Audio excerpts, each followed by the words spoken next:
Ya, selamat pagi. Pagi. Oke. Jadi yang pertama ya, kemarin Dow Jones atau saham Amerika itu naik 130 poin ya. Jumlah kenaikan yang sangat pesat. Yang pertama dikarenakan adanya sentimen bagus atau orang-orang melihat, oh, Eropa sekarang membuat suatu terobosan baru, yaitu memotong suku bunga. Artinya orang minjem uang ke bank lebih banyak, lebih gampang ya. Jadi kalau orang minjem uang lebih gampang, artinya orang bisa buka usaha lebih banyak. Oke, jadi sentimennya positif karena pemotongan suku bunga European Central Bank dari 0, naik ke atas. Oh.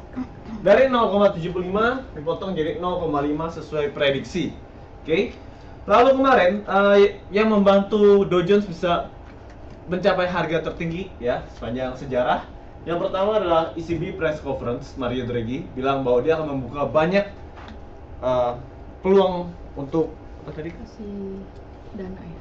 Moneter ya, pokoknya nanti ada beritanya habis ini. Lalu trade balance Amerika minusnya berkurang jauh dari minus 43 jadi minus 38. Oke.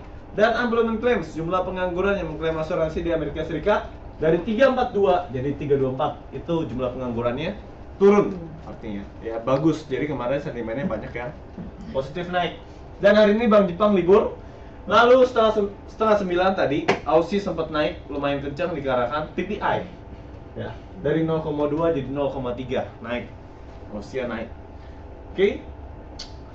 Lalu nanti jam setengah 4 ada PMI service PMI untuk GBP pound sterling, diprediksikan akan naik ya, artinya bagus buat pair pound sterling nanti.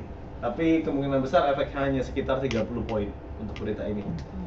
Lalu jam setengah 8 non-farm payroll untuk nanti, jumlah orang yang pekerjaan di luar sektor pertanian disurvei dari pihak pemerintah. Ya, jumlah orang yang dapat pekerjaan dari 88 jadi 146, artinya bagus ya untuk non-farm payroll nanti malam. Lalu ada unemployment rate juga, Anda bisa baca persentase total workforce ya, dan bla bla bla. Lalu ke bawah ISM non manufacturing PMI untuk Amerika jam 9 ya, diprediksikan turun atau tidak bagus untuk Amerika. Jadi non-farm payroll-nya jam naik. Non-farm payroll jam setengah 8. Oke. Nah, kenapa sih kok non-farm payroll itu penting sekali? Dia adalah satu-satunya data yang dirilis pada hari Jumat di minggu pertama awal bulan. Oke, dan dia penggerak poin paling banyak, bisa 150. Oke, dalam waktu 15 menit. Oke, langsung ke berita. Ya, ini berita mayor dulu saya kasih tahu. Yang pertama adalah Eropa pangkas suku bunga, Wall Street sambut dengan ceria ya, dan antusias naiknya karena hal itu. Yang kedua, berita mayor tetapi belum ada efeknya ke market, yaitu Anda tahu ya kalau ada penduduk Amerika Serikat yang ditahan di Korea Utara ya. Nah, itu penduduknya sekarang dijatuhi hukum kerja paksa selama 15 tahun di Korea Utara. Ya, penduduk Amerika ditahan kerja paksa 15 tahun di sana. Nah, ini bisa memicu kemarahan Amerika ya. Kalau ini benar-benar jadi bentrok, maka yang terjadi pasar saham dan semuanya akan turun ke bawah. Nah, saat ini kita tahu bahwa pasar saham itu sudah hampir mencapai 15.00 untuk Dow Jones dengan kenaikan 130 poin kemarin. Berita kekhawatiran perang itu bisa dipakai untuk menjatuhkan market ke depannya. Ya, jadi saya sudah bilang, memang harga saham Amerika masih akan terus naik sampai saat ini, tetapi sudah sangat rentan sekali untuk turun ke bawah. Ya. Beberapa pair seperti GBP USD, Euro USD, Aussie USD itu sudah turun ke bawah, mendahului saham-saham. Dan Safe Haven USD CHF naik 80 poin kemarin. Oke. Nah, lanjut ke bawah. Draghi buka kemungkinan pelonggaran moneter lanjutan. Ini yang tadi ECB press conference. Ya, Anda bisa baca di wrongly.asia. Lalu ke bawah, PBOC, People Bank of China sedang mempertimbangkan perluasan pasar obligasi. Ya, ini akan efek ke Shanghai Composite Index yang sedang turun sekali dan targetnya masih ke 2000. Ya. Dan Intel menunjuk CEO baru. Ya, ini susah banget baca namanya. Ya. Anda bisa baca juga di Orang Lihat Asia. Ini bagus ya. Intel menunjuk CEO baru itu seperti Yahoo yang menunjuk siapa? Marissa Mayer yang waktu itu ya. Waktu habis Marissa Mayer menjabat sebagai CEO, saham Yahoo langsung naik ke atas dan pergantian CEO seperti ini bagus. Oke. Ada lagi beritanya? Udah. Oke, langsung ke chart. Hari ini rekomennya untuk saham adalah Facebook. Yang untuk nanti malam waktu pembukaan saham Amerika. Facebook IPO-nya ada di sekitar 45 untuk pembukaan Facebook. Sekarang harganya ada 28. IPO itu apa? IPO adalah waktu Facebook pertama kali masuk market. Harganya 45. Sekarang 28. Dan kemarin baru saja break sideways dia. Jadi rekomennya adalah buy untuk Facebook. Oke. Stop loss-nya 2433 dan take profit-nya 35. $10 di bawah harga IPO masih. Jadi untuk Facebook ini bagus ya. Sebenarnya saham seperti Facebook bisa naik sampai 100 ya ke depannya. Jadi ini benar-benar bagus. Facebook dan Apple saat ini untuk di Amerika yang sedang tren di bargain hunting. Next. Dan untuk kedepannya Facebook akan merilis handphone, ya. Handphone. Itu khusus buat Facebook kan? Nggak tahu. Tapi kabarnya akan merilis handphone. Ya. Oke. Nggak ada Dow Jones. Tapi gara-gara tadi chartnya agak error. Jadi pertama untuk Dow Jones, rekomend masih 15.00 dan stop support 14.375, masih seperti kemarin. Sedikit lagi tercapai 15.00. Ya, kemungkinan besar hari ini. Kalau 15.00 tercapai, siap-siap overbought. Ya, siap-siap marketnya sudah sangat rentan untuk turun. Lanjut, ini adalah Hang Seng ya. Sekarang harganya ada di 22.500. Ini time frame-nya hour 4 dan diprediksi akan koreksi dulu ke bawah ya untuk Hang Seng. Koreksi sampai 21.875.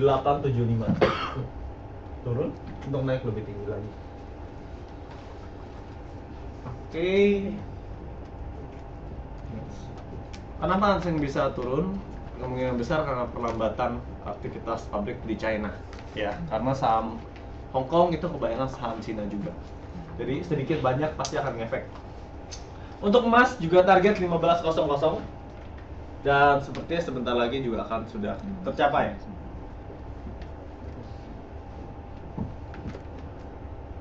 Oke. Aussie ini hari ini diprediksikan akan naik, tapi untuk kedepannya akan turun lumayan jauh ya buat Australian versus US dollar. Kalau Anda lihat di sini, ini time frame-nya hour 4, ada support yang kuat di April, oke. Lalu sekarang harga sudah berada di bawah April ya. Anda bisa lihat, ini sentimennya sudah berubah untuk Aussie. Jadi ini akan sideways lalu turun ke bawah. Ya. Ada ya. Oke. Bisa berapa lama, Pak, turun ke bawahnya? Bisa bulanan. Sekali lagi bisa bulanan. Next. Ini untuk Euro versus US dollar. Jadi terbentuk dua buy climax di sini. 1 dan 2. Oke. Lalu langsung turun ke bawah karena pemotongan suku bunga. Untuk Euro adalah strong downtrend. Ya. Sangat strong downtrend. Target jangka panjang adalah ini resisten, ini support. Yang pertama 1300 di sini. Dan yang kedua adalah 2756. Target penurunan untuk Euro. Yang pertama 1300, kedua 2756. Dan resistennya tentu saja saat ini karena baru saja memotong suku bunga, resistennya 13245. Masih lumayan tinggi. Oke.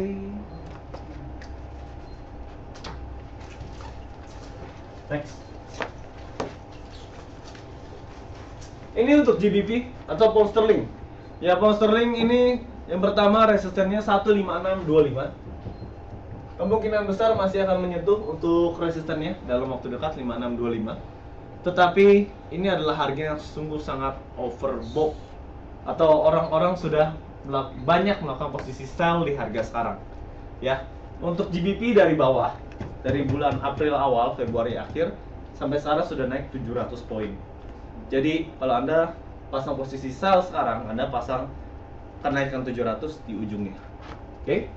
Jadi di sini masih sama rekomennya kemarin. Sell dengan stop loss-nya 5630, 15630 di atas resisten. Dan take profit 15381.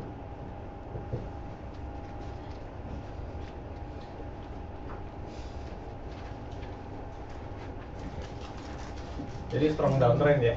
Dan untuk USD versus Swiss franc ya, ini polanya bagus banget. Kemarin naik 80 poin dalam satu malam, bukan satu siang. Oke, Anda harus lihat dulu sini. Jadi ini bentuknya begini, oke. Lalu bentuknya begini. Lalu di sini ada resistance. Dia break resistance, dia pullback, kembali ke range-nya dia. Lalu dia naik 80 poin dan ini kemungkinan besar akan lanjut naik ke atas. Ya, buat USD Swiss franc. Jadi masih jauh kenaikannya untuk Swiss franc.